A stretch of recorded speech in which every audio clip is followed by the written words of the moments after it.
ভগবতী সাক্ষাৎ মানে সাক্ষাৎ ভাগবত বলছে, সাক্ষাৎ ভগবতী ভগবত প্রণীত।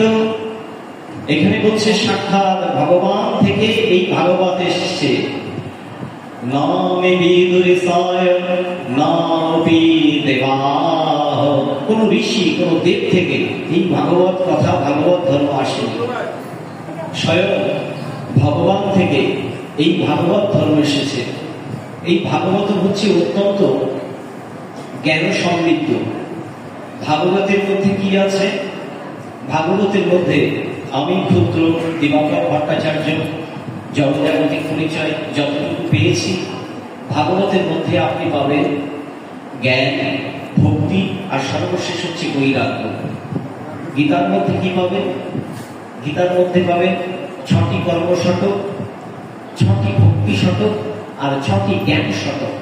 এর মধ্যে আরেকটি জিনিস আছে যেটা হিডেন, সেটি হচ্ছে যোগ। সংস্কৃততে এটাকে যোগ বলে না, যোগ বলে, যুক্ত হওয়া। গীতা কি?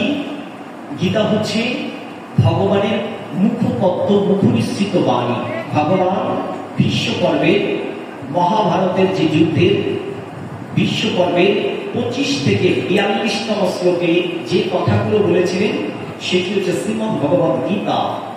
এই গীতার মধ্যে ভগবান শ্রীকৃষ্ণ বলেছেন 574টি শ্লোক ভগবান বলেছেন। তাহলে ভগবানের নিজে ব্যাখ্যা করেছেন জগতের মানুষের ইহ জগৎ থেকে পরজগতে যাওয়ার জন্য যে রাস্তা সেটি দিয়ে গেছে। আর ভাগবত হচ্ছে ভক্তি রস, তীব্র বৈরাগ্য। কখন তৈরি হবে? ভাগবত হচ্ছে ডক্টরেট লেভেলের একটি জ্ঞান, যেটি আমার মতো মরাধমে নেওয়া সম্ভব নয়।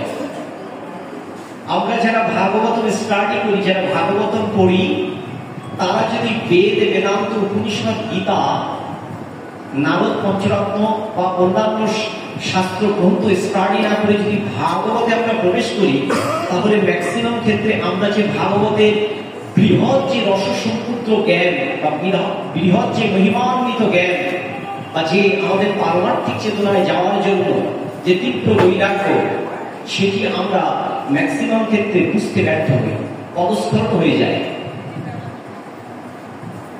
মহাপুরুষজন বলেছেন ভাগবতম পাঠ করলে আর কিছু লাগে না, কিন্তু ভাগবতম পাঠ করতে গেলে আমার তাকে শাস্ত্র গ্রন্থ স্টাডি করতে হবে, আমাকে নিজেকে জানতে হবে, আমাকে বুঝতে হবে কি আমি, কি আমার পরিচয়, কোথায় আমি আসলাম, কেন আমি আসলাম, এই ভৌত দেহের আকার কি, বিকার কি, আমার ধর্মীয় শাস্ত্র গ্রন্থ কি কি কি আমাকে করতে হবে।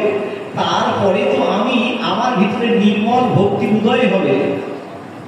ভক্তি তো বহির্মুখী না, ভক্তি তো অন্তর্মুখী। ভক্তি দেখানো যায় না, ভক্তি দেবীকে দেখানো যায় না, ভিতরে আমাদের ভক্তি তো আমরা সব দেখিয়ে ফেলছি।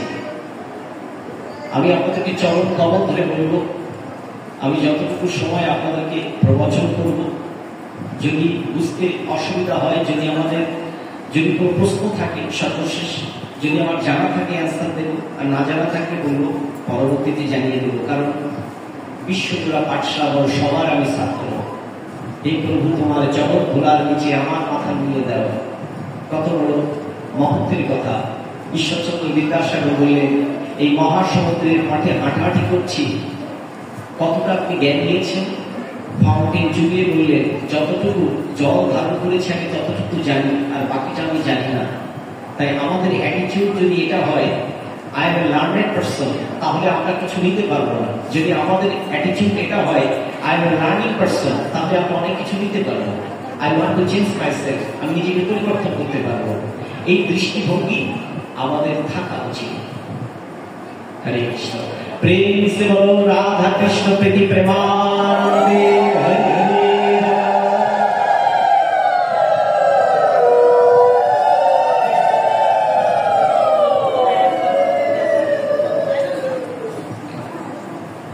ভাগবতে দেখবেন আপনাদের অনেক কীর্তন করেছেন আপনারা, দেখবেন ভাগবত কেন পাঠ করতে হয় সেটি একটু বলি। মহাপ্রভু যখন কেদারনাগের উপর কীর্তন করেছিলেন, প্রথম কীর্তনটা করেছেন কিন্তু কেদারনাগের উপর, যেটা আপনাকে হরি হরায় নম কৃষ্ণ যাদবায় নম, কেদারনাগের উপর মহাপ্রভু করেছিলেন। এই কেদারনাগের উপর যখন কীর্তনটা করেছিলেন, ওই কীর্তনের মধ্যে একটি শ্লোক রয়েছে, কি? শ্রীকৃষ্ণ চৈতন্য অদ্বৈত সীতা হরি গুরু বৈষ্ণব ভাগবত গীতা। যদি হরিনাম পূর্ণ করতে চান, ভাগবত গীতা পাঠ ছাড়া কখনো হরিনাম পূর্ণ হয় না, সেটি কীর্তনের মধ্যে পাবেন, নচেত কিন্তু হয় না। ভাগবত গীতা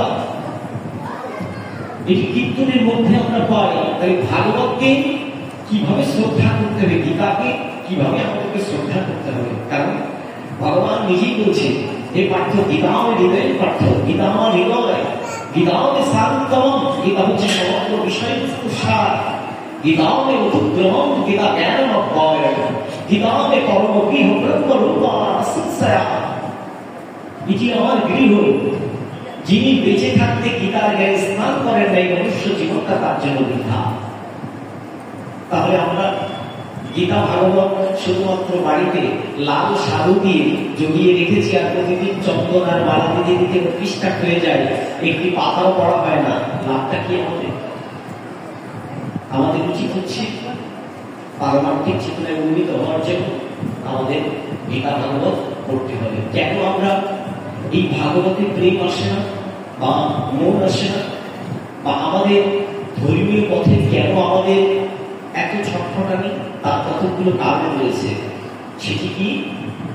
আমাদের দেহতত্ত্ব যদি আমরা দেখি, দেহের মধ্যে আমাদের আছে পঞ্চকর্মেন্দ্রিয়, পঞ্চজ্ঞানেন্দ্রিয়, আর একটি অতীন্দ্রিয় যেটা বলা হয়, যেটা মন।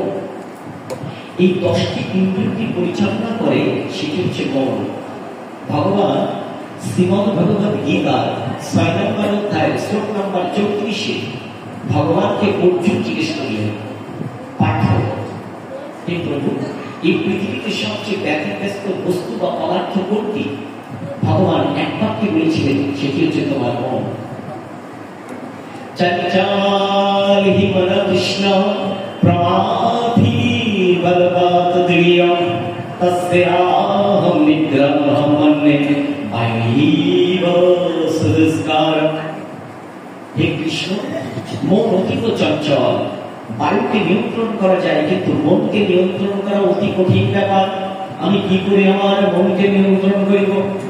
ভগবান বলিলেন, তুমি পুরো অভ্যাসের মধ্য দিয়ে তোমার ভিতরে তীব্র বৈরাগ্য তৈরি হবে।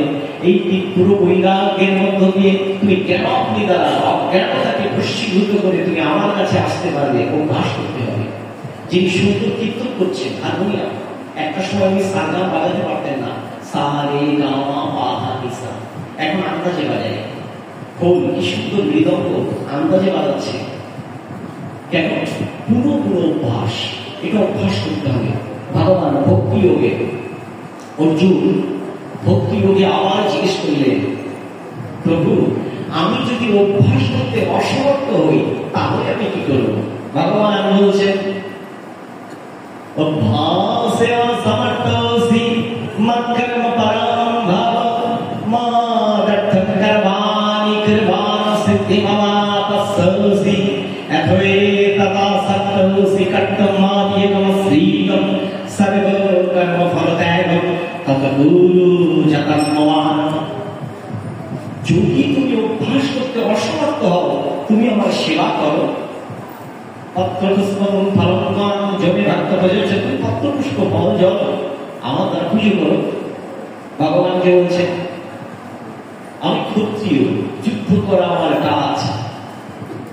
আমার যুদ্ধ কখন করবো, রাজধর্ম কখন করবো, আর কখন সেবা পূজা করবো, এর চেয়ে সহজ কোনো মার্গ আছে? হে প্রভু, সেই ঈশ্বরকে পাওয়ার, সেটি আমাকে বলুন। ভগবান বলছেন, যাহা তোমাকে তাড়িয়ে বেড়ায়, অনিত্য বস্তু যা নিত্য বস্তু থেকে তোমাকে অবস্খলন করে, সেটি কি? সেটি তোমার কাম, সেটি তোমার ক্রোধ, সেটি তোমার লোভ, সেটি তোমার মোহ, সেটি তোমার আমিত্ব দম্ভ, সেটি তোমার মাৎসর্য। এই সব কিছু সর্বিক দংশন তোমাকে নিত্য বস্তু থেকে পিছিয়ে দেয়। তুমি এগুলোকে যদি মনে মনে পরিহার করো, তাহলেও পারবে। তাই ভগবান বলছেন, মৎকর্ম সর্বকর্ম যদি আমাকে অর্পণ করো। তুমি কিছু করছো না, এই ভাবনা নিয়ে যদি তুমি আমাকে অর্পণ করো, তাহলেও তুমি জন্ম মৃত্যুর বন্ধন থেকে মুক্ত হতে পারিবে। অর্জুন জিজ্ঞেস করছেন, এখন তুমি থাকো কোথায়? ভগবান গীতায় মৎস্যযোগের শ্লোক নম্বর 61-62 বললেন, ঈশ্বর সর্বভূতানাং হৃদ্দেশে অর্জুন তিষ্ঠতি ধায়মান সর্বভূতানি যন্ত্র আরুরানি মায়া। আমি প্রত্যেকটি জীবের হৃদয়ে হৃদয়ে গুহায় অত্যন্ত সূক্ষ্মাতি সূক্ষ্ম রূপে অন্তরাত্মার মধ্যে বাস করি, আমি বাস করি। তাই যোগীগণ মহাত্মাগণ আমাকে বলে গুহাচর, আমি হৃদয়ে গুহায় লুকিয়ে থাকি। ঈশ্বর বলছেন, বেদ কি বলছেন? সর্বাং খলিদং ব্রহ্ম, আমি সবকিছুতে এক ব্রহ্ম তত্ত্ব। বিষ্ণু পুরাণ বলছে, ইদম বিষ্ণুময় জগৎ, এই সব কিছু বিষ্ণু, তার মানে এক হরি লীলা করছেন। আর গীতাতে কি বলছে?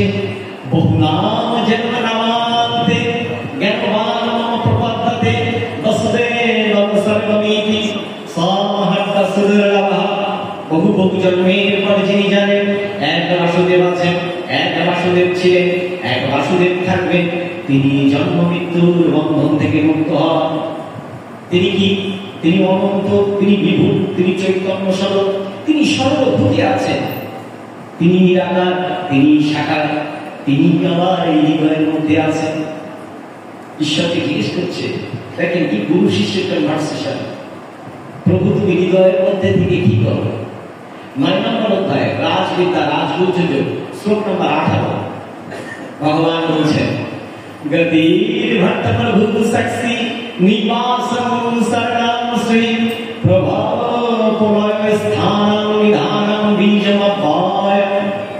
আমি জীবের একমাত্র গতি, আমি প্রত্যেকটি জীবের হৃদয়ে সাক্ষী স্বরূপ, আমি সাক্ষী রূপে থাকি।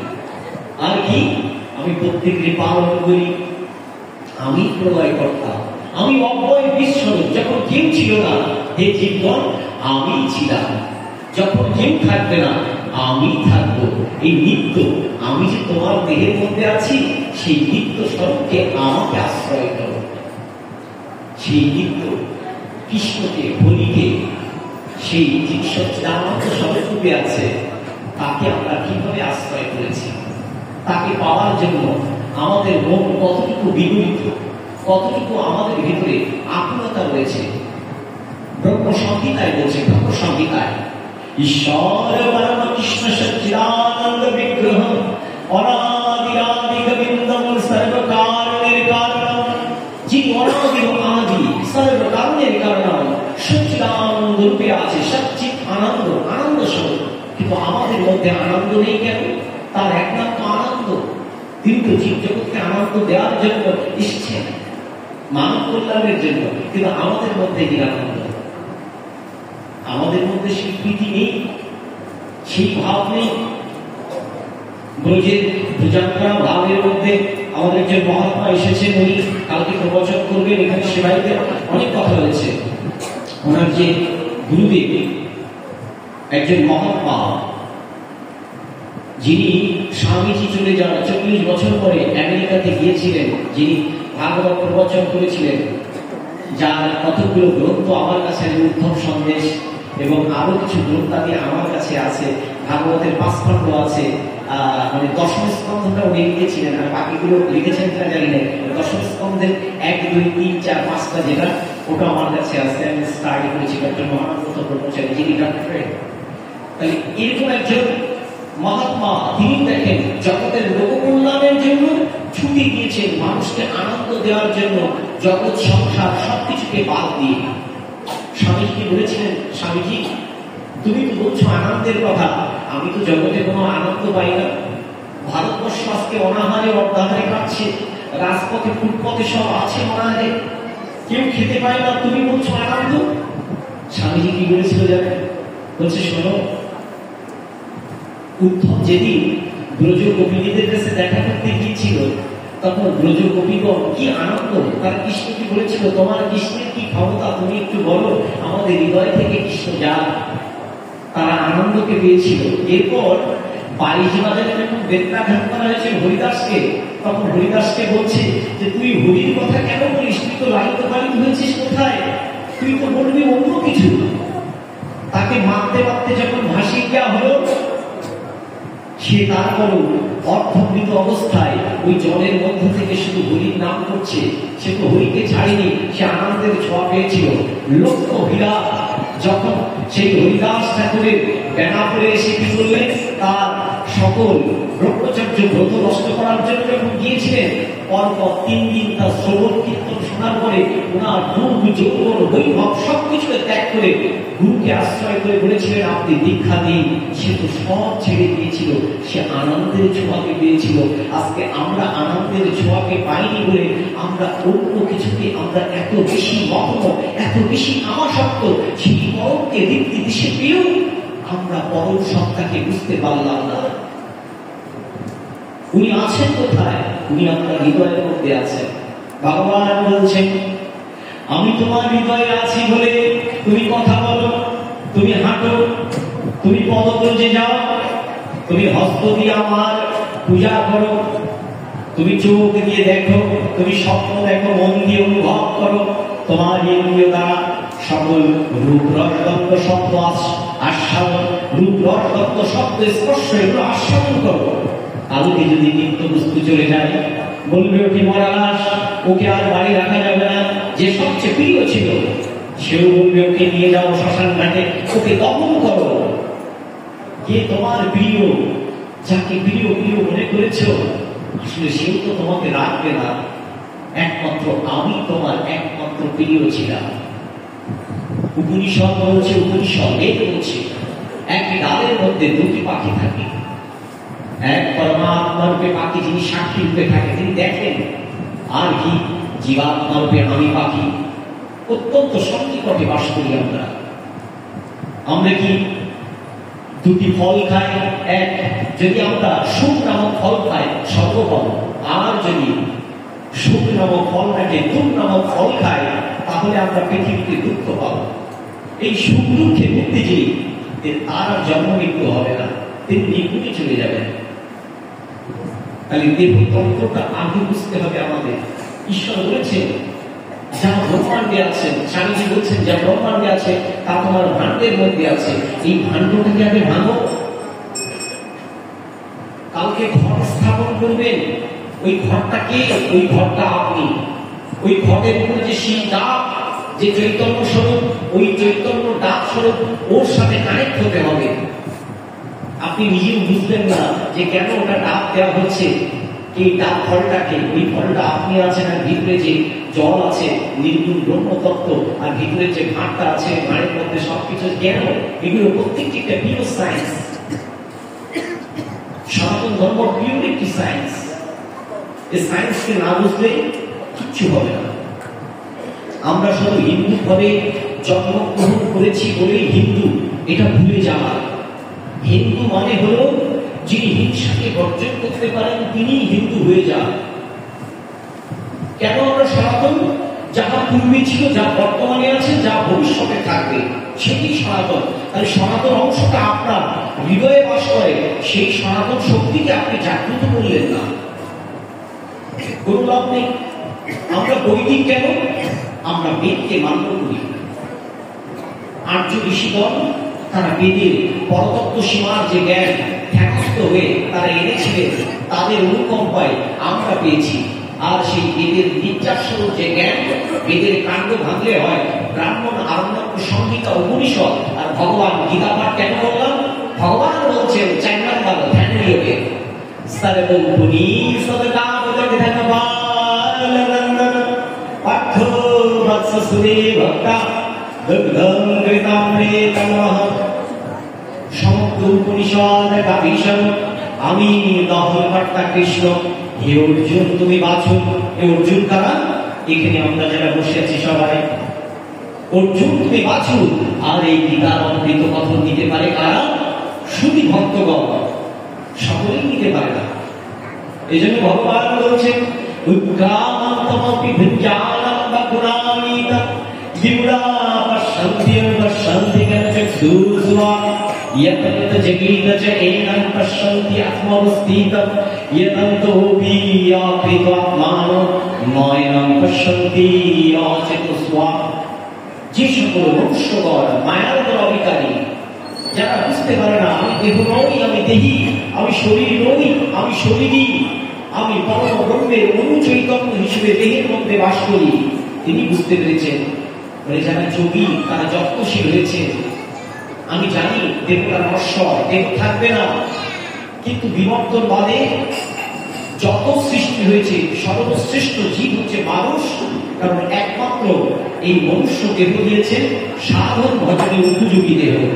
সেই সাধন ভজনের উপযোগী দেহকে যদি আমরা নষ্ট করে ফেলি তাহলে কিন্তু মনুষ্য জীবনটা বৃথা হয়ে গেল। আমাদের এখন যে ঘটনা ঘটেছে, কি ঘটনা জানো? মার্জনা করবে ম্যাক্সিমাম জায়গায় বয়স খুব বেশি দিন না, ভাগবত পাঠে খুব বেশি দিন যাই না, যেতে পারতাম না, কারণ এর আগে চাকরি করতাম। এখন ম্যাক্সিমাম জায়গায় গেলে দেখি এক কীর্তনিয়া আর এক কীর্তনিয়াকে সহ্য করতে পারে না, বলে ওর আখর ঠিক মতো হয়নি। ধরেন আমার পরম্পরা হচ্ছে নিত্যানন্দ পরম্পরা, আমি যেহেতু জানি নিত্যানন্দ পরম্পরা, আমার নিত্যানন্দ পরম্পরা, আমার যদি মাইথোলজির জ্ঞান থাকে, উচ্চঙ্গের জ্ঞান, তাহলে আমি অদ্বৈত পরম্পরাকে নিব। আমি নিত্যানন্দ পরম্পরাকে বলছি আমার পরম্পরাটা বলতে হবে না। এটা হলো মহাপ্রভুর দর্শন কি এটা ছিল? ভগবান শ্রীকৃষ্ণের অভেদ তত্ত্বের দর্শন কি এটা ছিল? একটু গীতা ভাগবত, একটু উপনিষদ, একটু চৈতন্য ভাগবত, চৈতন্য চৈতামৃত, চৈতন্য মঙ্গল, অন্যান্য শাস্ত্রাদি গ্রন্থ পাঠ করলে বুঝতে পারবেন তাদের কি অনুকম্পা, কি অক্লান্ত পরিশ্রম জগতের লোক কল্যাণের জন্য। কিন্তু আমাদের ম্যাক্সিমাম জায়গায় সব হিংসা, দলাদলি, ঘৃণা, এটা কখনো পারমার্থিক চেতনায় উন্নতি মানে সেই সর্বস্তরে যাওয়ার জন্য প্রতিবন্ধক, এগুলোকে সময় উৎপাদন করতে হবে। বৃন্দাবনের মহাত্মা প্রেমানন্দ মহারাজ একটি উপাখ্যান না বললেই নয়, যার দুটি কিন্তু ড্যামেজ বৃন্দাবনে থাকে, শুনেছেন বা ইউটিউবে হয়তো দেখেছেন। এনার কাছে গিয়েছেন এক শিষ্য, সকল শিষ্যরা বসে আছেন, সকল শিষ্যের এক শিষ্য বলছে, বাবা আপনার ওই যে শিষ্য আছে প্রিয় শিষ্য, ও ঠিক মতো 16 মালা জপ করে না। পাশে ওই শিষ্যটা আছে, ও ঠিক দাদা সঙ্গে কিন্তু দেয় না। পাশে উনি আছেন, ও এদিক ওদিকে তাকায়। আর এই ভক্তটা আপনি যখন কথা বলেন কিচ্ছু শুনে না। বাবাজি এক সপ্তাহ পর এরকম একটা বাটি দিয়েছেন, বাটি ভর্তি গঙ্গা জল, বলছে আজকে তুমি বৃন্দাবন পরিক্রমা করে এসো, ঈশ্বর তোমার কৃপা করবে। তবে শর্ত হলো এখান থেকে এক ফোঁটা জল যেন পড়ে না যায় মাটিতে। গুরুকে প্রণাম করে সকালবেলা হাঁটতে হাঁটতে শুরু করেছে বৃন্দাবন পরিক্রমা, মানে গিরি গোবর্ধন পরিক্রমা করে যখন সন্ধ্যা এসেছে গুরুদেবকে বলছে, বাবা আজকে গিরি গোবর্ধন আমার কৃপা করেছেন। বলে কিভাবে বুঝলেন? বলে আপনি যে দায়িত্ব দিয়েছিলেন এক ফোঁটা জল ওখান থেকে পড়ে যায়। বলে তাই? এবার বলছে তুমি যখন গিরি গোবর্ধন পরিক্রমা করেছিলে সাথে কে কে ছিল? বলে তা তো বাবা জানি না। কে কি বলেছিল? বলে তাও তো জানি না। তুমি কি জানো পশ্চাতে আমিও ছিলাম? বলে তাও তো দেখিনি। বলে কেন?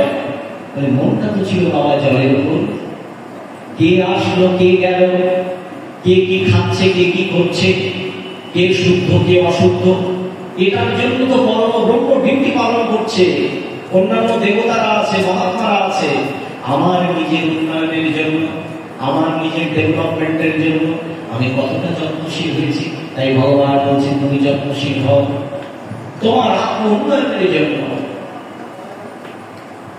তাহলেই আমাদের ডেভেলপ হবে। কারণ পৃথিবীতে আমি এসেছিলাম একা, যাবো আমি একা। পুত্র স্ত্রী পিতা মাতা কেউ যাবে না, যাবে কে?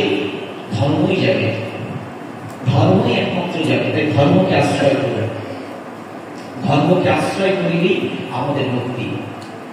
ধর্মকে আশ্রয় না করলে কখনো আমাদের মুক্তি হবে না। ধর্ম কিন্তু সাক্ষাৎ নারায়ণ বক্ষ থেকে ধর্মকে সৃষ্টি করেছেন, আর পৃষ্ঠ থেকে সৃষ্টি করেছেন অধর্মকে। ভগবান ঈশ্বর করেছেন, তিনি তো লীলাময়। তাই ধর্মকে ধারণ করতে হবে, বক্ষে ধারণ করতে হবে হৃদয়।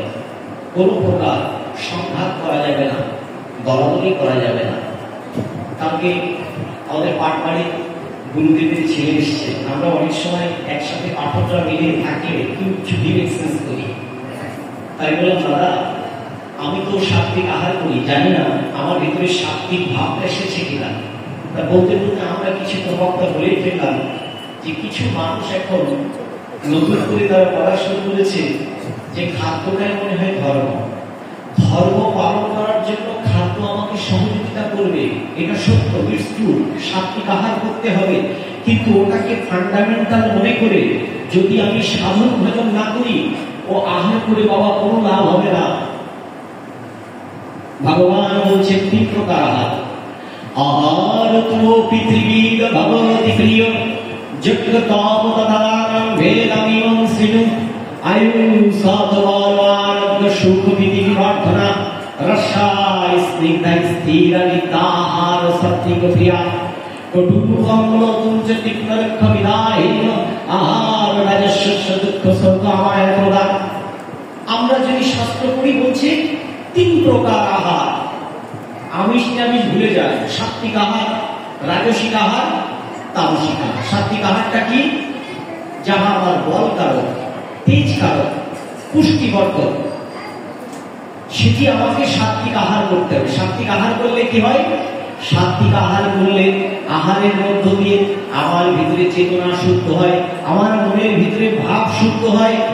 আমার ওই আহার থেকে, অন্ন থেকে জীবের সৃষ্টি হয়েছে, তাই অন্ন থেকে কি হয়? অন্ন থেকে প্রথম যে জিনিসটি তৈরি হবে, অস্থি, মজ্জা, মেদ, মাংস, রক্ত এবং সর্বশেষ যে তৈরি হবে সেটা হচ্ছে ব্রহ্মকীট, যেটি আমাদের ভিতরে আছে, আপনাদের ভিতরে আছে, শুক্র বা শান্ত। তাহলে এই যে মহা দেশ তৈরি হবে সেই ব্রহ্মকে পাওয়ার জন্য, সেই ব্রহ্মকে পাওয়ার জন্য আপনি খাদ্য গ্রহণ করছেন।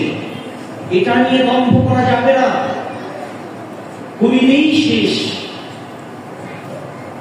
আমি সাত্বিক আহার করি বুঝে, আমি সাত্বিক আহার করি আমার চেতনা শুদ্ধের জন্য।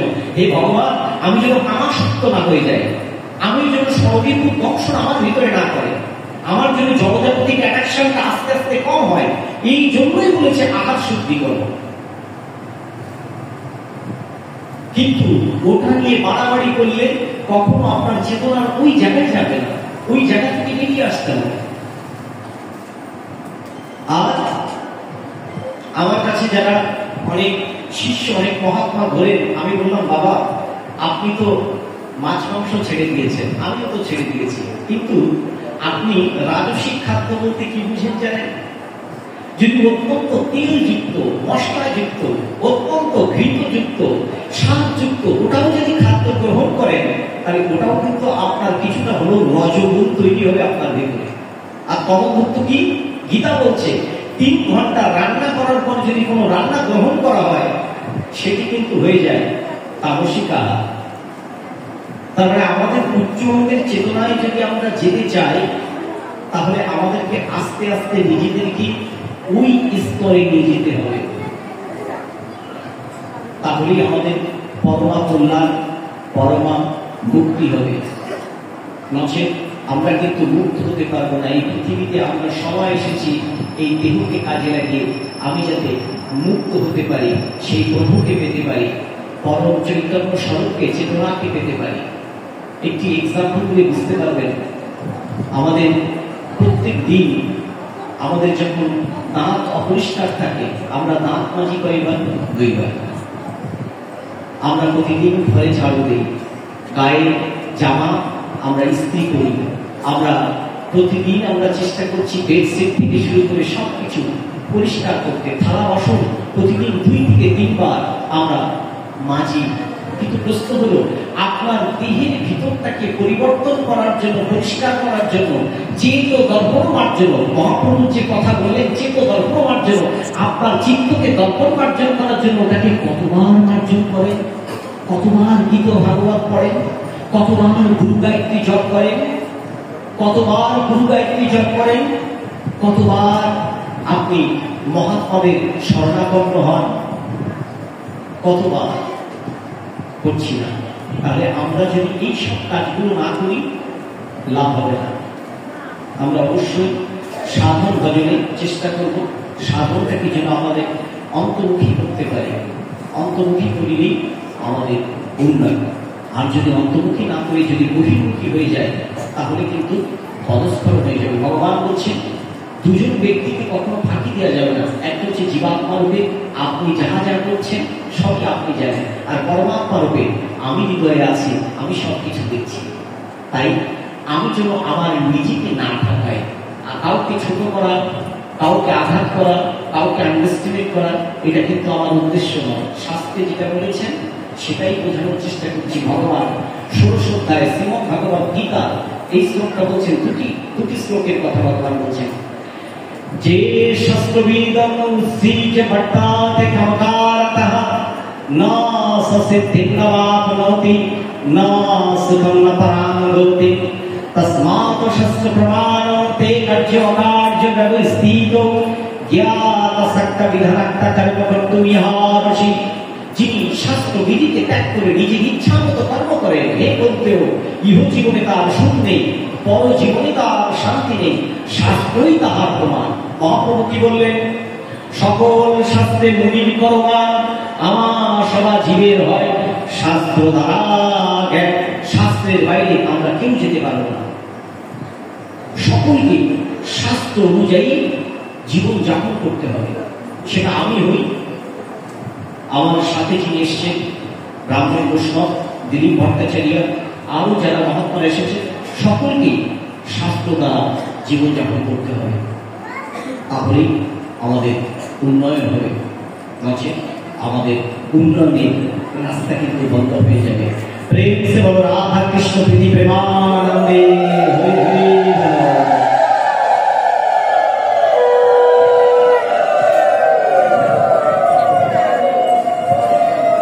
না শঙ্খধ্বনি দিয়েছেন কয়বার দেখুন না?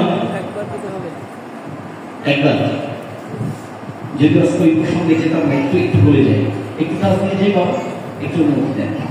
দেবাসুরের যখন সংগ্রাম হয়েছিল তখন দেবতারা দেখবেন পুরাণাদি গ্রন্থে এই শাস্ত্র পড়লে আপনারা জানতে পারবেন, এবং যারা করেছে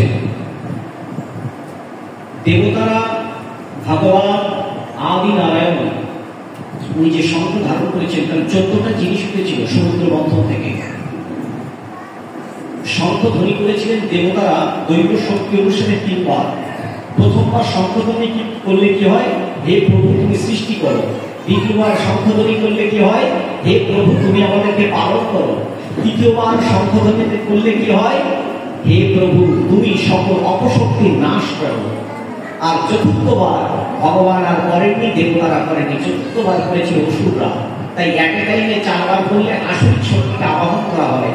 আর যদি একবার করে শুধুমাত্র ব্রহ্মের সৃষ্টি তত্ত্বকে নিলেন, বাকি 2টি তত্ত্বকে নিলেন না। এই জন্য করলে 3 বারই করবেন। একটু প্রেম সে বলো রাধা কৃষ্ণ প্রীতি প্রেমানন্দে।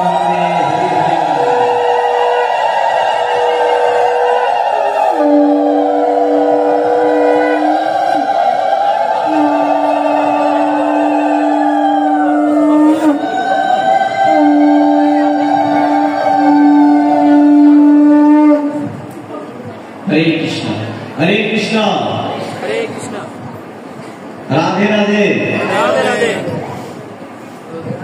आईपीएल এর খেলা দেখেন আপনারা? একটু পান করি। আইপিএল এর খেলা দেখেন তো? আইপিএল এর যারা খেলা দেখেন, আমরা যদি খেলা দেখার সময় পাই না, এত ব্যস্ত থাকতে হয় যে আইপিএল এর খেলা দেখার সুযোগ নেই। একসময় খুব খেলা করতাম। ঢাকা শেখ রাসেলে গিয়েছিলাম যখন 2000 সালে লাস্ট শেখ রাসেলে ঢাকায় গিয়েছিলাম, ঢাকা মাঠে। তখন আমি অনার্স 3rd ইয়ার 2nd ইয়ার স্টুডেন্ট। আপনারা যখন দেখবেন প্লেয়ারদের মধ্যে যখন এক্সাইটমেন্ট থাকে, দর্শক যখন হই হই রব করে, তখন আলটিমেটলি প্লেয়াররা খেলতে বাধ্য হয়। এখন আপনি এখানে যে গোবিন্দকে ভালোবাসেন, ঈশ্বরকে ভালোবাসেন, কালকে যা 16 32 অক্ষরে 24 প্রহর ব্যাপী যা কীর্তন হবে, 24 প্রহর তো যার কীর্তন হবে, যে কীর্তনের জন্য এখানে মহাত্মারা কমিটি লক্ষ লক্ষ টাকা খরচ করছে, যিনি প্রত্যেকের হৃদয়ে আছেন, সর্বভূতি আছেন, তার জন্য জোরটা কিভাবে হওয়া উচিত? অত্যন্ত জোরে না? এখন জানেন, যদি আমেরিকার প্রেসিডেন্ট জো বাইডেন আসতো, জো বাইডেন এসে বলতো আমি যতক্ষণ থাকবো তোমরা শুধু হইচই করবে আর শুধু 2 ঘন্টা আমার কথা শুনবে, কোনো সাইড টক করবে না, এদিকে ওদিকে তাকাবে না, শুধু এই কাজটা যারা করবে কালকেই তোমাদের আমেরিকার গ্রিন টিকিট সহ পরিবারের সকলের জন্য সেটেল হয়ে যাবে। জানেন, এখানে লম্বা লাইন দেবে, মারামারি হয়ে যাবে। আর গোবিন্দ বলছে এই বিশ্ব ব্রহ্মাণ্ড সবই আমার, কন্ট্রোল করি আমি, যেখানে হরিনাম হয় আমি কথাই উপনীত হই, সেটি বৃন্দাবন হয়, সেটি ভাগবত ধাম, সেটি তীর্থক্ষেত্র, সেখানে সকল দেবতার আশীর্বাদ নিহিত হয়। আমার পাঠমাত্র আধ্যাত্মিক আদি ভৌতিক আদি দৈনিক পিতা দুঃখ পুস্তক হলো, সেটা মুহূর্তেই নাশ হয়। আমরা শুনে বুঝলাম না, বুঝে ধারণ করলাম না, লাভটা কি? আমাদের উচিত কি? সেই গোবিন্দের জন্য 2 বাহু তুলে ভগবানের কাছে একবার আকুল ভাবে আমাদের বলা উচিত, প্রেম সে বলো রাধা কৃষ্ণ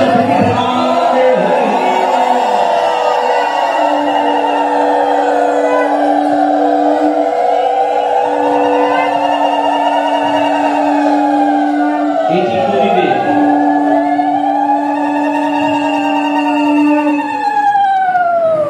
আমি ওই আত্মদর্শনে আসবো, আজকে কিছু কথা বলে যাই। হরে কৃষ্ণ। একটু কিছু কথা বলে যাই। আমাদের শরীরের পঞ্চভূতের শরীর, ভিটি অফ দিস ওয়ার্ল্ড, মাটি, জল, আগুন, বায়ু, আকাশ, এই তো পঞ্চভূতের শরীর। আমাকে জিজ্ঞেস করে, বাবা আপনিও তিলক দেন? আমারই মাস্টার্সের অনেক ফ্রেন্ড আমার জিজ্ঞেস করে যে, বাবা তুমি দিবাকর, তুমি তুলসী মালা দাও? সায়েন্স প্র্যাকটিস স্টুডেন্ট জিজ্ঞেস করছে আমাকে। তা এর প্রত্যেকটি লজিক আছে, প্রত্যেকটি সায়েন্টিফিক ব্যাখ্যা। পঞ্চভূতের শরীরটা কেন? প্রথম হচ্ছে মাটি। আপনি যে তিলকটা দিয়েছেন, এটি আমাদের গৌড়ীয় পরম্পরার বা অনেকের অন্য পরম্পরা থাকতে পারে। তা এই গৌড়ীয় পরম্পরার দেখবেন এক ভাগে যখন তিলক দেন, আমাদের শাস্ত্রীয় অনুযায়ী এক ভাগে ব্রহ্মতত্ত্ব, এক ভাগে রুদ্রতত্ত্ব, আর মাঝখানে যে অংশটা সেটা হচ্ছে হরিতত্ত্ব, বা এটাকে আমরা কেউ কেউ বলছি ঈশ্বরের চরণ, আর এটাকে বলছি আমরা ভক্তি দেবী। কিন্তু সায়েন্সের একটি ব্যাখ্যা হলো, আমাদের পঞ্চভূতের শরীরকে শুদ্ধ করতে গেলে প্রথম যে শুদ্ধতা সেটা হচ্ছে মাটি। প্রথমে কপালে যখন লেপন করছেন তখন বলছেন, প্রভু তুমি আমার তৃতীয় নয়নকে খুলে দাও। প্রত্যেকটি অঙ্গে যখন লাগাচ্ছেন তখন 12টি ভাব আপনার তৈরি হচ্ছে। তখন প্রত্যেকটি মাটি দ্বারা, এটি হচ্ছে মাটি শুদ্ধি করলেন। আমাদের উপরের পাটটা কিন্তু মাটি। এরপরটা কি? আরতি যখন হয়, আরতি হয়ে আরতির তাপ নেন, তার মানে কি আমার পেটে অগ্নাশ হয়, এটি ছাড়া খাদ্য হজম হয় না। তুমি অগ্নি পুড়িয়ে যেমন সবকিছুকে খাঁটি করো, তোমার ওই অগ্নির শিখা আমাকে স্পর্শ করুক, আমার শরীরের মধ্যে সকল অজ্ঞানতাকে নাশ করুক, তাই অগ্নি শুদ্ধি করলে।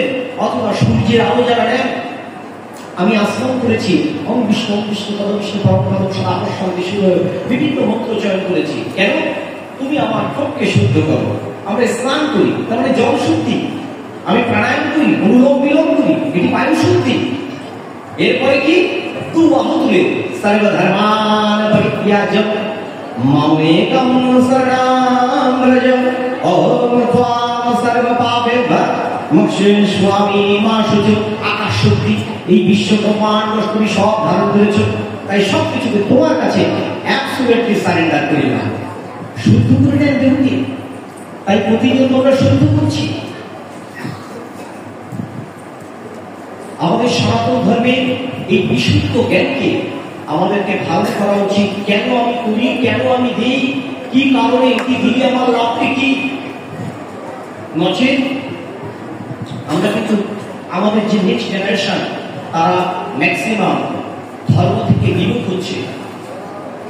মার্জনা করবে। গত 2 বছরে আমাদের কাছে যে রিপোর্ট আছে, আপনাদের কাছে অনেকের কাছে থাকতে পারে, 2 বছরে আমাদের সনাতন ধর্মের বহু নাবালক এবং নাবালিকা ধর্ম না বুঝে এই ধর্মকে অনেকেই ত্যাগ করেছে অজ্ঞতার কারণে। অনেকে মনে করছে এই ধর্মের মধ্যে কোনো দর্শন নেই, কিন্তু এই ধর্মের জন্য বলিদান দিয়েছিলেন। এখান থেকে 200 বছর আগে ভারতে যখন স্বাধীনতা আন্দোলন হয়েছিল, তখন মহাত্মা গান্ধী বলেছিলেন প্রত্যেকে বুকে একটি করে তোমরা গীতা রাখবে। তারা গীতা পাঠ করতো, কারণ গীতা হচ্ছে একটা মোটিভেশনাল গ্রন্থ।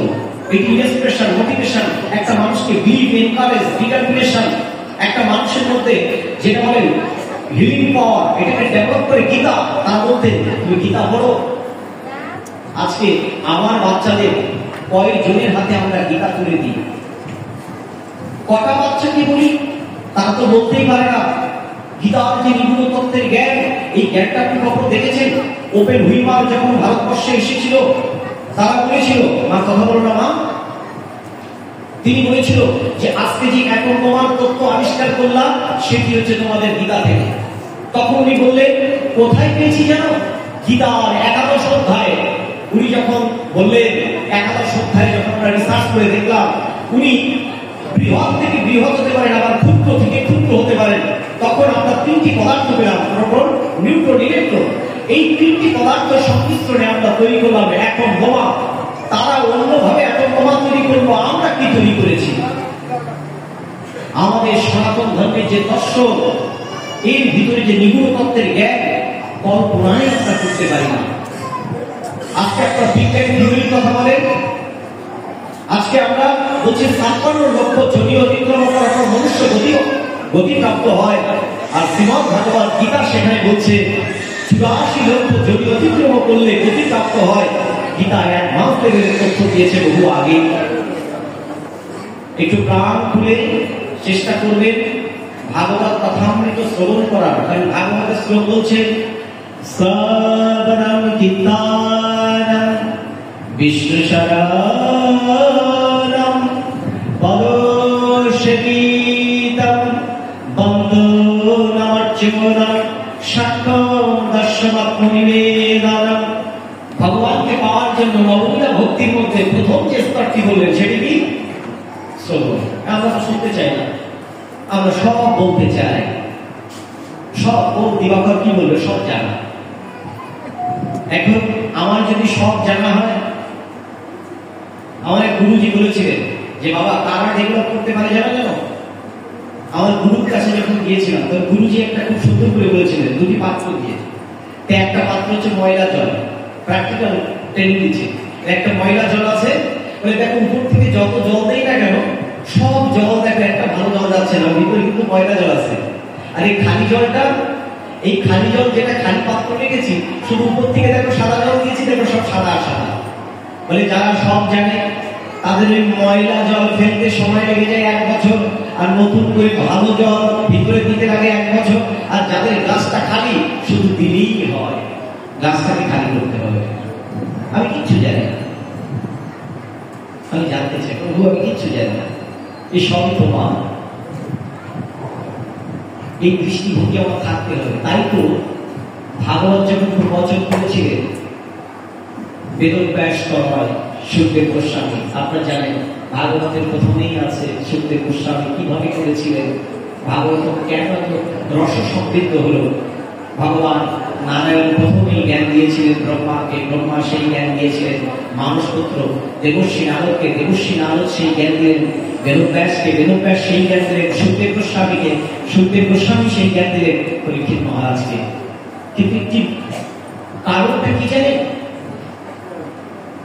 আপনাদের দেখে এই কথাটা বললাম, বলছি এই কারণে ওই তপে ছিল 60,000 মুনি ঋষি, আরো বহু মানুষ, কিন্তু প্রবচন করেছিলেন কি? সবচেয়ে বয়স যার কম, যার বস্ত্র নেই, কিচ্ছু নেই, তিনি হচ্ছেন সুখদেব গোস্বামী। তখন সুখদেব গোস্বামী বয়স হচ্ছে 16 বছর, কেউ নেই। তাহলে ব্যাসপীঠে বসলেন নবীন বালক। উপনিষদ বলছে মেধা দ্বারা আমাকে পাওয়া যায় না, শিক্ষা দ্বারা আমাকে পাওয়া যায় না, বংশ পরম্পরা দ্বারা আমাকে পাওয়া যায় না, আমার কৃপা যার উপর বর্ষিত হয় তিনি আমার কৃপাবান, তিনি বলতে পারেন, তিনি বলার। তাই তো আমি বলি, আমার কি বলার ক্ষমতা আছে? আমি যখন বলি তবে ওটা হচ্ছে কাঁচা আমি, আর আর যখন বলি ব্রহ্ম তুমি আমাকে বলাও, ওই হচ্ছে পাকা আমি, একটি অহং আমি, আরেকটি হচ্ছে আমি কিচ্ছু না, তুমি সেই, এটি হচ্ছে পাকা আমি। প্রবচন করেছিলেন ওই তটে বহু মহাত্মা ছিলেন, কিন্তু কেন এত সমৃদ্ধ হলো? কেউ এক প্রহর শুনেছ, কেউ 2 প্রহর, কেউ বা 3 প্রহর, কেউ 3 দিন, কেউ 5 দিন, 7 দিন কেউ কন্টিনিউ করেনি, করেছিল পরীক্ষিত মহারাজ। আর বটবৃক্ষের নিচে একজন ছিল, তিনি কে? সুত গোস্বামী। তিনি ছিলেন মাত্র। তা যখন কণ্ঠ মুক্ত হয়ে যায়, 12 স্কন্ধে যখন প্রবেশ করেছে, তখন সুখদেব গোস্বামীর কণ্ঠ স্তব্ধ হয়ে গেছে। তখন পরীক্ষিত মহারাজ বলছে, মনে হয় ব্রহ্ম চান না, ব্রহ্ম সাপ মিথ্যে হয়ে যাবে, আর মনে হয় চান না।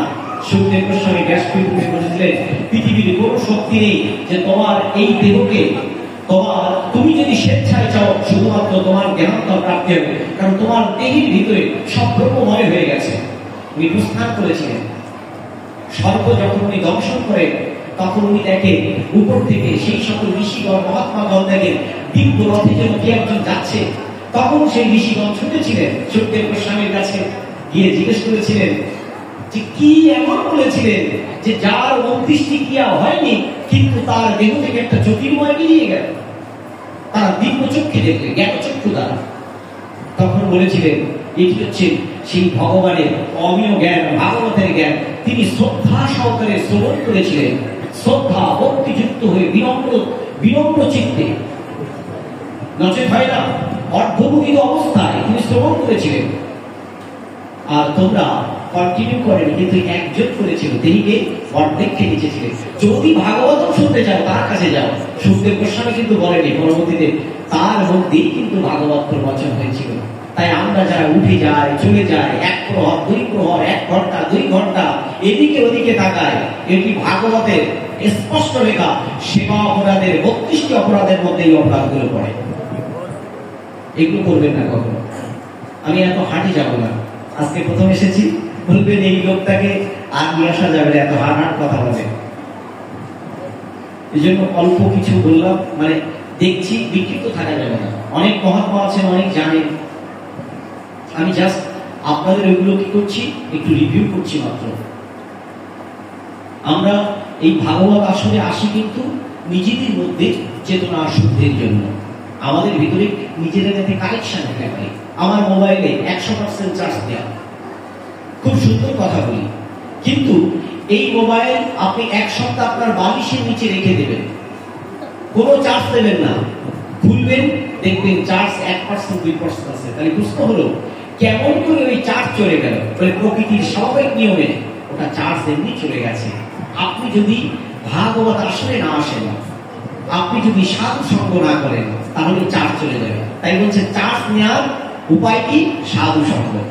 সাধু সঙ্গ, সাধু সঙ্গ সর্বশাস্ত্রে কয়, লবে মাত্র সাধু সঙ্গ সর্বসিদ্ধি হয়। সাধু সঙ্গ করতে হবে। সাধু মানে কি? যিনি আমার কথা বলে তাকে সাধু বলে জানবে, যিনি আমার কথা বলে অপ্রাকৃত আনন্দ পান তাকে সাধু বলে জানবে, যিনি গীতা ভাগবত পড়েন এবং পড়ান তাকে সাধু বলে জানবে।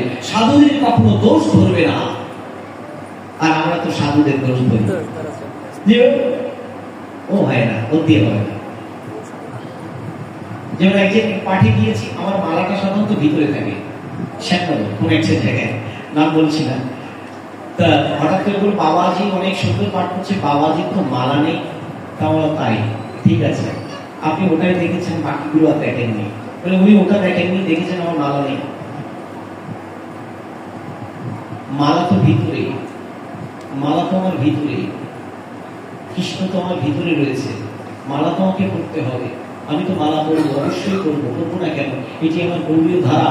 কিন্তু এটার জন্য আমি এইভাবে কাউকে আন্ডারস্টিমেট করবো না, কাউকে অপমান করবো না। তাহলে কি হবে? তাহলে আমার যে দেহের ভাবনা এটি নষ্ট হয়ে যাবে। নিতাই চাঁদ করেনি। মাথায় যেদিন কলসি চলে মেরেছিল, সেদিন নিতাই চাঁদ বলেছিল, মেরেছিস কলসির কারণ, তাই বলে কি আর প্রেম দেবো না? যখন তাকে 22 বাজারে মারা হয়েছিল, হরিদাস ঠাকুরকে কখনো হইটা করেনি। চৈতন্য মহাপ্রভুকে যখন ষষ্ঠাঙ্গে প্রণাম করলেন হরিদাস ঠাকুর প্রথম গঙ্গার তীরে, তখন হরিদাসকে জিজ্ঞেস করলেন, কে তুমি? এত সুন্দর কীর্তন করছো হরিদাসের। নিমাই অন্যচরী যার কাছে আছে উপাখ্যানটা ভালো করে পড়বেন, দেখবেন ওখানে হরিদাসের সাথে মহাপ্রভু তো 6 ফুটের উপর লম্বা ছিলেন, কান্তি দেহ, গৌরবর্ণ দেহ। তখন বলছে আপনি আমার স্পর্শ করবেন না। ব্রহ্মবাদী সমাজ বলছে আমি অস্পৃশ্য, চাড়াল, আমার কোনো জাত কুল নেই, আপনি ব্রাহ্মণ, তারপরে বৈষ্ণব, আমি যদি স্পর্শ করি আপনার জাত কুল সব নষ্ট হয়ে যাবে। বলছে যার মুখে হরিনাম তিনি তো শ্রেষ্ঠ, যার মুখে হরিনাম তিনি তো শ্রেষ্ঠ। এসো, তোমাকে যদি জড়িয়ে না ধরে আমার মনুষ্য জীবন হয়ে যাবে।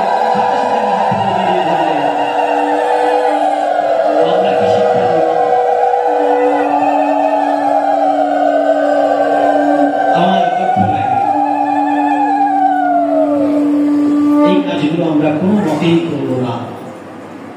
মহাপ্রভুর আরেকটি শ্লোকের কথা বলি, যেহেতু ওই প্রসঙ্গটা আসলো।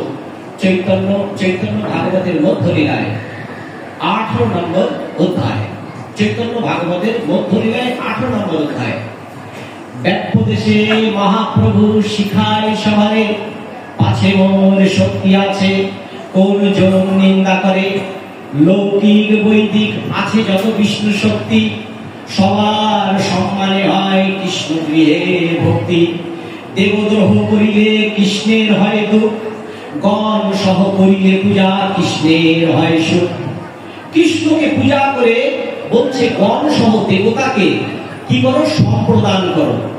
এখন একটা ব্যাড প্র্যাকটিস হয়েছে যে কৃষ্ণ পূজা করলে আর দেবতা পূজা করা লাগবে না, কিন্তু ভগবান চৈতন্য মহাপ্রভু কৃষ্ণ স্বয়ং বলছে আমাকে নিবেদন করার পর নিবেদিত প্রসাদ তুমি এটাকে দিয়ে দাও। নিবেদিত প্রসাদ যারা পুরোহিত আছেন, পুরোহিতের উদ্দেশ্যে বলি, যারা আছেন, এতে অধিপতায় শ্রী বিষ্ণবেন, এই যজ্ঞের অধিপতি তুমি বিষ্ণু। এতে সম্প্রদানে অমুক দেবভয়েন, ও কাশ্মীয় জলায়ন, এতে অধিপতায় শ্রী বিষ্ণবেন, এতে সম্প্রদানে অমুক দেবতায় নম। ওম পানায় জলায়ন, এতে অধিপতায় শ্রী বিষ্ণবেন, এতে সম্প্রদানে অমুক দেবতায় নম। ওম ধূপদীপায়ন, এতে অধিপতায় শ্রী বিষ্ণবেন, এতে সম্প্রদায় অমুক দেবভয়। সম্প্রদান করতে হবে। কেন? একজন মন্ত্রী এসেছে, তার সাথে মন্ত্রী পরিষদ, প্রধানমন্ত্রী যিনি, তাকে অবশ্যই ফুল সহ সকল সম্মান, কিন্তু মন্ত্রী প্রধানমন্ত্রী যাকে প্রোটোকলে নিয়োগ করলেন তাকে যদি সাথে না দেওয়া হয়, এই কমিটির লোকরে বলবে এরা তো কোনো কার্টেসি শেখেনি, এদের এখানে কি করে যাব? কারণ এরা সবই আমার এক একটা বিভূতি, আমার অঙ্গ, আমাকে নিবেদন করার পর নিবেদিত প্রসাদ তাদেরকে দাও। এবার দেখেন, চৈতন্য মহাপ্রভুকে যখন করছি তখন সদাশিব রূপে যিনি অংশ অবতার রূপে আছেন তিনি কে? অদ্বৈত প্রভু। অদ্বৈত প্রভু না ডাকলে চৈতন্য তো আসতেন না।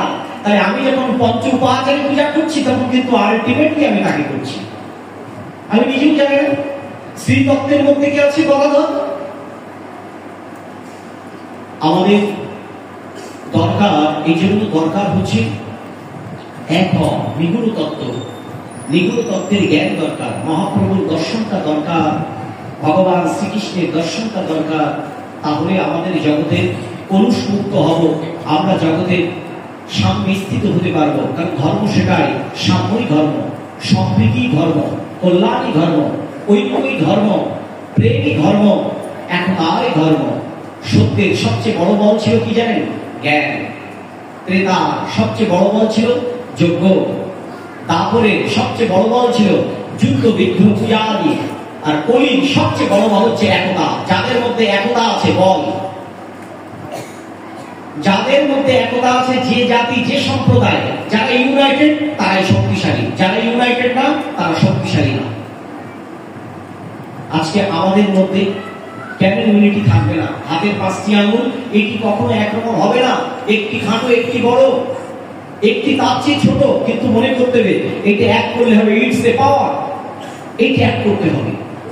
ও তুমি মায়ের ভক্ত, ঠিক আছে, তোমার আরাধ্য সেই ইষ্ট, আর তুমি মাতৃজ্ঞানে হয়তো মাকে পূজা করো, কিন্তু প্রকৃতপক্ষে সেই আরাধ্যকেই করো। ঠিক আছে, তুমি আমার ভাই, তুমি অমুক সম্প্রদায়, ঠিক আছে, তুমি এসো, আমরা একসাথে ধর্ম করি। এটা কি টেনে নেওয়া? মহাপ্রভু তাই করেছেন। মহাপ্রভুর কি অনুকম্পা! মহাপ্রভু ওই সময় 48 বছরের ইতিহাস ভেবে যতটুকু দেখা যায়, মহাপ্রভু পূর্ববঙ্গ থেকে একেবারে উত্তরাখণ্ড পর্যন্ত, দক্ষিণ খণ্ড পর্যন্ত গিয়েছেন এবং সনাতন ধর্মের ধর্মান্তরিত হওয়ার জন্য সে এবং তার পার্শ্ব 1 কোটি মানুষকে ফিরিয়ে এনেছিলেন। 1 কোটি মানুষকে, ভাবা যায়।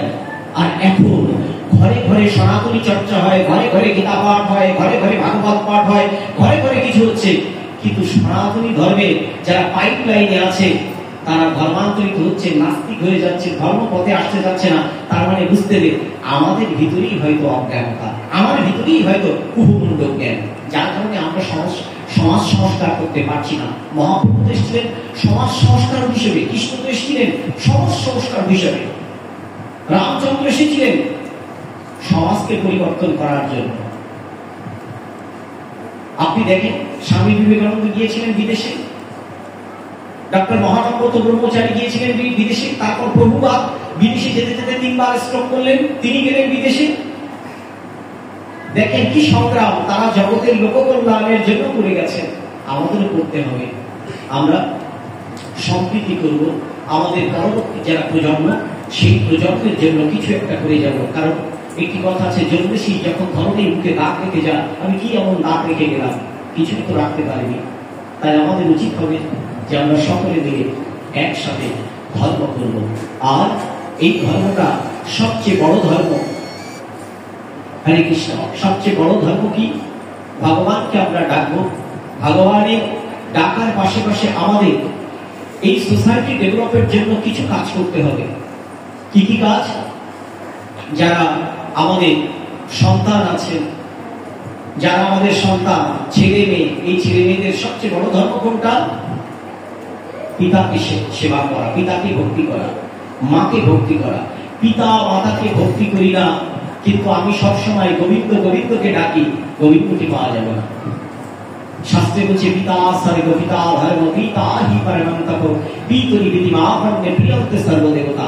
পিতা হচ্ছে প্রজাপতি স্বরূপ, গুরু পরব্রহ্ম স্বরূপ, মাতা ধরিত্রী স্বরূপ। সেই পিতাকে আমি শ্রদ্ধা করি না, মাতাকে শ্রদ্ধা করি না, পিতাকে খেতে দেই না, মাতাকে খেতে দেই না, পিতার সাথে সম্পর্ক নেই, মাতার সাথে সম্পর্ক নেই, গোবিন্দ কোনোদিন কৃপা করবে না। গোবিন্দ কৃপা পেতে গেলে পিতা মাতা ভক্তি করেন। ভগবান শ্রীকৃষ্ণের একটি জীবন দর্শনের 10 স্কন্ধের একটি লীলার মাহাত্ম্য, বৃন্দাবন লীলার একটি মাহাত্ম্য না বললেই নয়।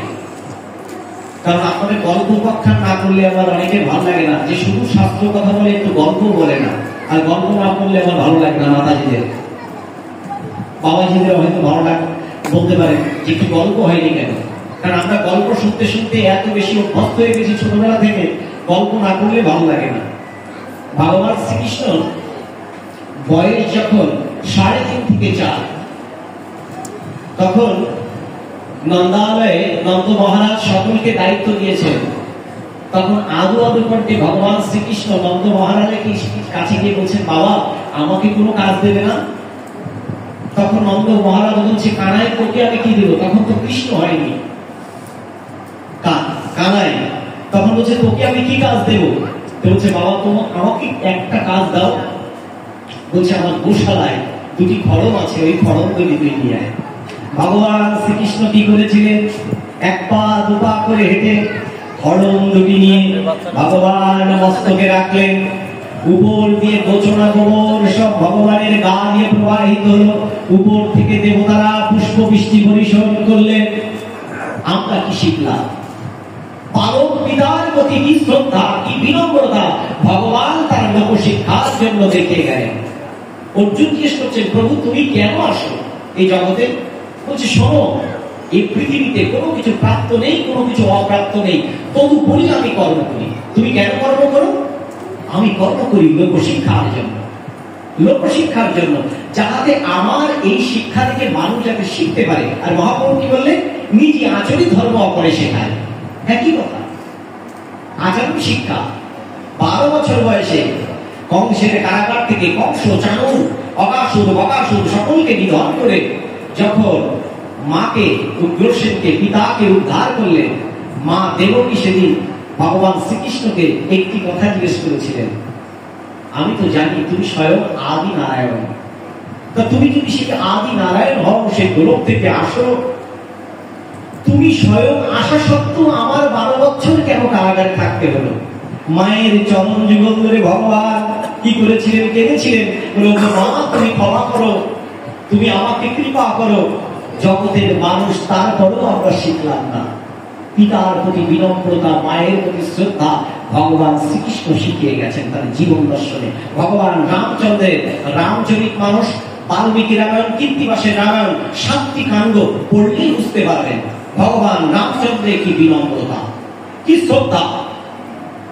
বিশ্বকর্মে যদি বিশ্বের জীবনী 192 বছরের জীবনী স্টাডি করেন, তার পিতার প্রতিকে শ্রদ্ধা, মাতার প্রতিকে শ্রদ্ধা, সত্যবতীর প্রতি, এটা স্টাডি করলেই বোঝা যাবে। আর আমরা কি করি? আমাদের এহেন কাজ করা যাবে না। সেদিন জানেন এক মা কেঁদেছে, এই কথাটা অত্যন্ত ব্যথা ভরা কথা। চুপনগরে একটা জায়গায় এক মা কেঁদেছে, উনি না পেরে, ছেলে হচ্ছে মাস্টার্স পাস, ছেলেকে এত কষ্ট করে লালন পালন করলো, এত কষ্ট করে। পিতা মাতার একমাত্র পুত্র, 25 থেকে 26 বছর বয়স, জানি না কে কি বলেছে। এখন আর সে পিতা মাতার হাতে খায় না, পিতা মাতার সঙ্গ করে না, কিন্তু বাজার থেকে একটা মুড়ি কিনে খায়। পাশ থেকে একজন খুব মহাত্মা এসে তাকে বলছে, তুই তোর কোনো জ্ঞান আছে যে মাতৃ গর্ভে তুই জাঠরে হলি, সারা জীবন যদি কর্ম করে যাস মায়ের ঋণ শোধ হবে না, পিতা ঋণ শোধ হবে না। চিন্তা করা যায়, পিতা স্বর্গ, পিতা ধর্ম, এই কাজগুলো কোনো প্রকার পিতাকে দুঃখ দেওয়া যাবে না, মাতাকে দুঃখ দেওয়া যাবে না। সর্বাদেবী গরিয়সী, মায়ের গর্ভের মধ্যে আমি না থাকলে কি করে আমি আজকে রূপ রস গন্ধ শব্দ স্পর্শ পেতাম, কি করে কথা বলতাম? শত শত জন্ম যদি আমার হয়, ওই মা বাবার ঋণ কিন্তু আমি শোধ করতে পারবো না। ভগবান শ্রীকৃষ্ণ সেই জীবন দর্শনে তাই দেখিয়ে গেছেন, আমরা যেন পিতা মাতাকে অবশ্যই শ্রদ্ধা করি। প্রেম সে বলো রাধা কৃষ্ণ প্রীতি প্রেমানন্দে।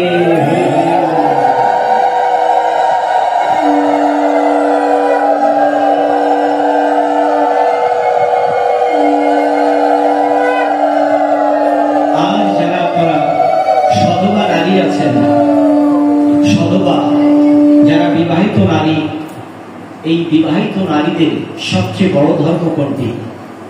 এটি আমার কথা না, লোপামুদ্রা অগস্ত্য ঋষি যিনি ছিলেন, সেই সংবাদে ঋষি অগস্ত্য এবং লোপামুদ্রার সংবাদে, জানেন তো ঋষি অগস্ত্য লোপামুদ্রা ব্রহ্মবাদিনী ঋষির মধ্যে একজন, মানে ব্রহ্মবাদিনী আমাদের যে বেদের মন্ত্রদ্রষ্টা ঋষির মধ্যে আমরা পাই, লোপামুদ্রার কথা পাই। সেখানে বলছে কুকুমাদি তিলকের কথা, বা এই যে আমরা যে কপালে যে আপনার সিঁদুর দেয়, এই সিঁদুর আভূষণের কথা সেখানে বিস্তারিত ভাবে উল্লেখ করা আছে। সধবা নারীদের সবচেয়ে বড় ধর্ম হচ্ছে পতি সেবা, পতি ধর্ম। এই পতিকে যদি ভালো না বাসেন, ওই পতিকে পাওয়া যাবে না। এই পতিকে অবশ্যই ভালোবাসতে হবে, শ্রদ্ধা করতে হবে। পতিকে অসম্মান করা যাবে না। মা সীতা তাই করেছিলেন। যেদিন শুনেছিলেন রামচন্দ্র উনি আর থাকবেন না, উনি চলে যাবেন বনে, তখন জানকী জিজ্ঞেস করেছিলেন তুমি কোথায় যাও? তখন হচ্ছে পিতৃসত্য পারিবার লাগে, আমাকে যেতে হবে। মা সীতা একবার প্রশ্ন না করে উনি সাথে সাথে আভূষণ অলঙ্কার সবকিছু ত্যাগ করে উনি ভগবান রামচন্দ্রের সাথেই যাত্রা শুরু করেছিলেন। তাই আমরা রামায়ণ থেকে আমরা শিক্ষা পাই যে কিভাবে মা সীতা লক্ষ্মী রূপা কিভাবে রামের সাথে গিয়েছিলেন এবং বলেছিলেন, যেদিন আমার পিতা আপনার কাছে সমর্পণ করেছিল হে রাঘব, যেদিন সমর্পণ করেছিল সেদিনই বলেছিলাম, আপনি বলেছিলেন তুমি আজকে থেকে আমার অর্ধাঙ্গিনী, তাই আপনার সুখী আমার সুখ, আপনার দুঃখে আপনার দুঃখ, আপনি যেখানে থাকবেন সেখানে আমি থাকবো। কি ত্যাগের মাহাত্ম্য ভাবতে পারেন। তাই বলে বাবাজিদেরকেও নারীদেরকে কষ্ট দেওয়া যাবে না। এখানে শাস্ত্রে বলছে মনু সংহিতা 4 নম্বর অধ্যায় 256 নম্বর শ্লোকে, মনু সংহিতা এখানে বলছে যে গৃহে নারীদেরকে সম্মান করা হয় সেই গৃহে স্বয়ং লক্ষ্মী নারায়ণ উপস্থিত হয়। যে গৃহে নারী লাঞ্ছিত হয় সেখানে লক্ষ্মী নারায়ণ ঈশ্বর থাকেন না। এবং কন্যাদেরকে পুত্রদেরকে অত্যন্ত সুন্দরভাবে যত্নশীল ভাবে তাদেরকে মানুষ করতে হবে, তাদেরকে বলতে হবে। আমাদের সনাতন ধর্মে কিন্তু নারীদেরকে সবচেয়ে বেশি রেসপেক্ট দেওয়া হয়। যদি বলেন কেন, দেখবেন আপনি গীতার মাহাত্ম্য যখন পাঠ করেন তখন বলেন গঙ্গা, গীতা, সাবিত্রী, সীতা, সত্তা, পতিব্রতা, ব্রহ্মবিদ্যা, ব্রহ্মবলী, ত্রিশুন্দা, কতবার নারীর নাম। আবার দেখেন ভগবান শ্রীকৃষ্ণের নাম করতে গেলে দেখবেন কৃষ্ণের নাম করতে রাধা কৃষ্ণ প্রীতি প্রেমানন্দে, আগে রাধা নারী, নারী শক্তি।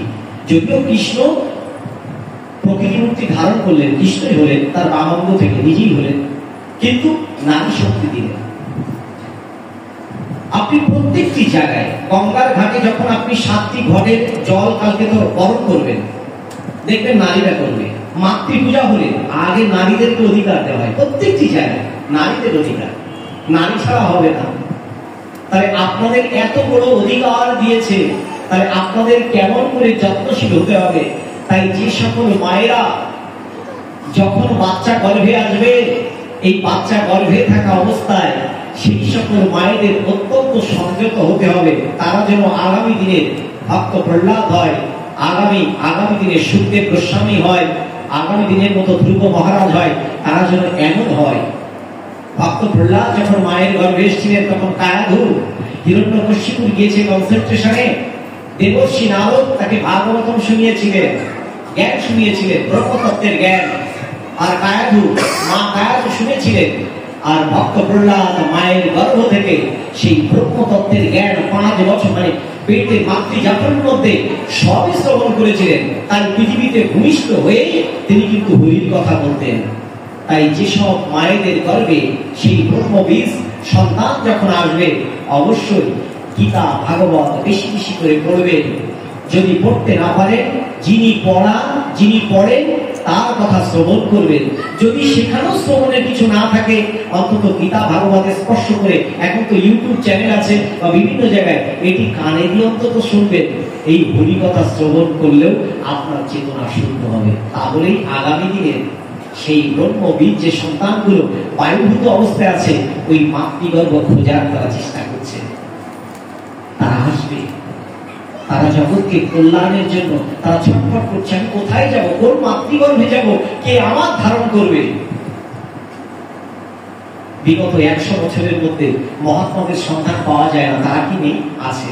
কারণ শাস্ত্রে বলছে জাতস্যি ধ্রুবম জন্ম মৃত্যু, ধ্রুবম জন্ম মৃত্যু তস্মাৎ অপরিহার্য অর্থে না তম সুচিত অবশ্যই। আবার বলছে আত্মা কখনো জন্ম হয় না, মৃত্যু হয় না, সে অবিনাশী বস্তু, সে আগে ছিল, মধ্যেক্ষণে হয়তো দেহ ধারণ করছে এবং ভবিষ্যতে আবার হয়তো চলে যাবে। তাহলে আমরা যদি দেখি আত্মা, সেই সকল আত্মাগুলো কোথাও না কোথাও আছে, তারা জগতের লোক কল্যাণের জন্য আসবে। তাই আপনাদের কি করতে হবে? অবশ্যই যত্নশীল হতে হবে।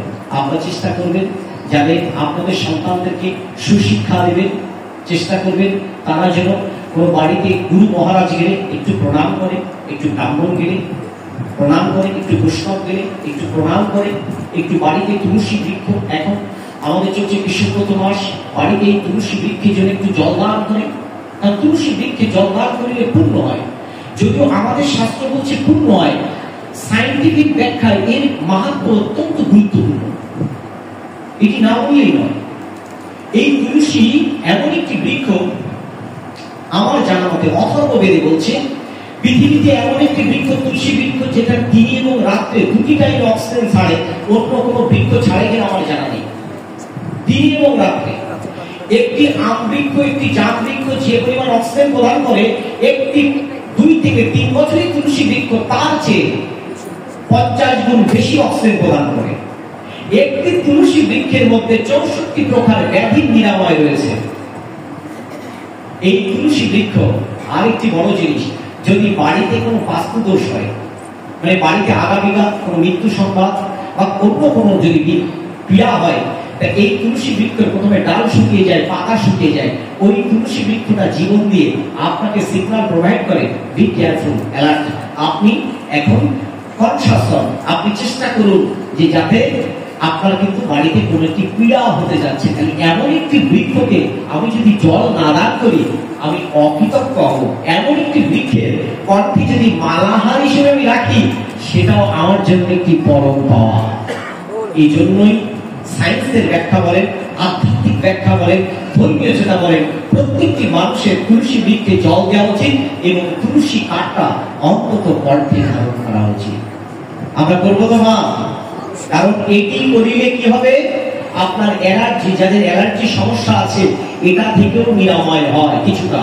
যদি বলেন কেন, এখানে আলো জ্বলছে, এর হাই ভোল্টেজের যে উত্তাপ সেটা কিন্তু গায়ে লাগে, এর ভিতরে যে গুণাগুণ এটি শরীরে স্পর্শ হলে কিছু না কিছু গুণ ওটি আপনার শরীরের উপর প্রভাব বিস্তার করে। আধ্যাত্মিক ব্যাখ্যায় না নিয়েও যদি সায়েন্সের ব্যাখ্যায় যান সেটিও আপনার জন্য পরমা কল্যাণ, পরমানন্দ। এটি অবশ্যই চেষ্টা করবেন আপনারা। প্রেম সে বলো রাধা কৃষ্ণ প্রেমানন্দে।